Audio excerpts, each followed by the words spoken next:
जी नाज़रीन, ख़बरनि जो सिलसिलो जारी। हम ख़बर खां खे आगाह कंदा हलूं।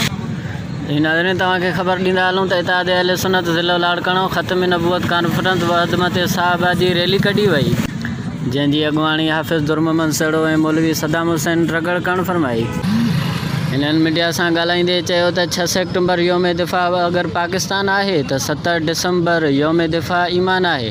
अफ़सोस सां चवणो थो पए त असांजी हुकूमत क़ादियाननि जी सरपरस्ती करे रही आहे। उन्हनि सां गॾु मुल्क में मुक़दस हस्तियुनि जी शान में गुस्ताखी कई पई वञे, जंहिंजे सख़्तु लफ़्ज़नि में मज़म्मत था करियूं ऐं हुकूमत पाकिस्तान खां मुतालबो था करियूं त पाकिस्तान जे अमन तबाह कंदड़ क़ुवतनि ख़िलाफ़ सख़्त सज़ा ॾिनी वञे। ॿी सूरत में हुकूमत पाकिस्तान ज़िम्मेवार पाण हूंदी।